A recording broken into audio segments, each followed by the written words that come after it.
Hi, Dr. Joanna McMillan here, nutrition scientist and mum of 2 boys. So I'm always looking for appliances that are going to help me to get the family meal on the table fast in the evening. So I'm delighted that Philips have sent me their premium all-in-one cooker to test.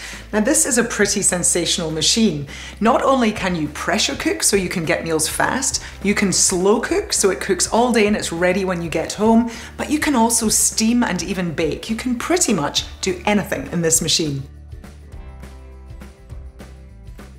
I'm going to make a traditional ragu, but in a fraction of the time. Normally this dish would take several hours, but I'm going to use the pressure cook function, which then literally only takes half an hour. But we're going to start just by searing off our beef and our veggies. So I want to remove the lid, and I can use the sear setting, which allows me, it's just like having the pot on top of the stove top. So we're going to set this using this button here. We switch until we see the saute sear high temperature. And we're going to allow that to heat up and then brown our meat. So the first thing to do is just pop in a little bit of olive oil and then do the meat in 2 batches, which is important so it doesn't start to stew in its own juices, but it actually sears. And all you need to do is stir it occasionally until the meat's browned all over and then remove it. I'm doing it in 2 batches because it's important not to allow the meat to stew too much in its own juices.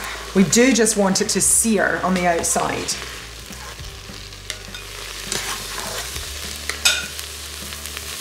And then we just repeat with the second batch of beef.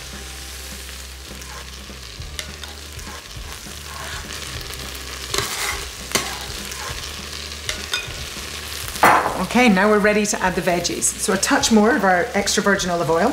And now we're going to saute our veggies. So we add the onion. Just give that a bit of a stir. Let that saute just for a minute or 2 until the onion looks nice and translucent.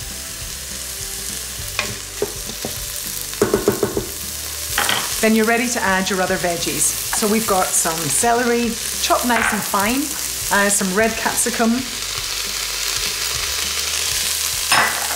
We've got some zucchini, carrots, and of course garlic.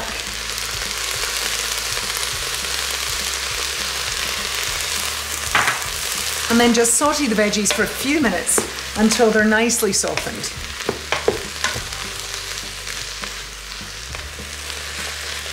So after you've sauteed your veggies just for a few minutes, you're ready to put the beef back into the pot, along with any juices that have collected in the bowl. And then just sprinkle the meat with about a tablespoon, and I always use whole grain flour. Just sprinkle it over the meat, and then give it a stir. All that's going to do is help thicken up the sauce when we cook. Then we're going to add, I'm going to use passata, just a jar of passata, but it could be a can of tomatoes or it could just be some chopped up fresh tomatoes, whatever you prefer or whatever's in the pantry. A little stock. I've used a chicken stock, but it could be a beef stock or it could be a veggie stock for flavor.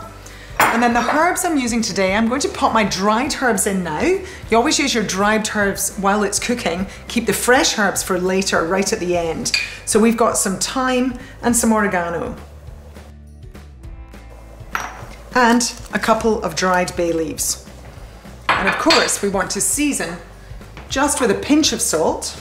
Try not to add too much salt. You want to taste your sauce at the end to know if you've got the amount right.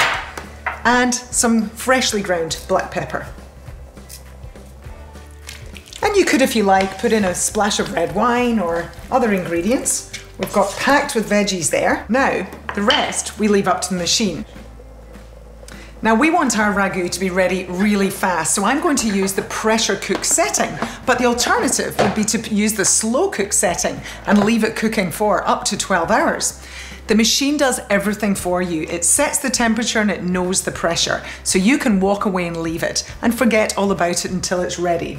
So on the front here, we're going to take it off the setting we were on and use the pressure cook setting. And I'm going to switch it on the menu to meat and poultry.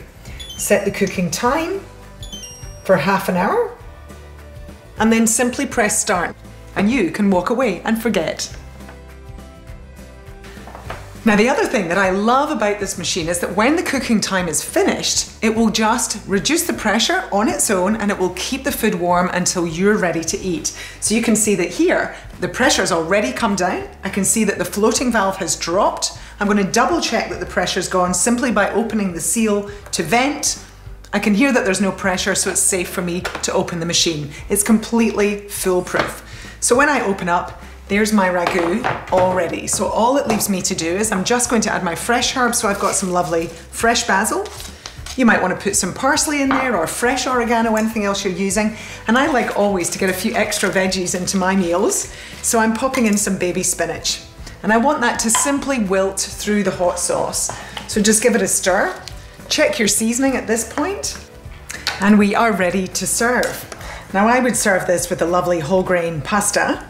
But you could also serve with brown rice or even with some homemade potato chips.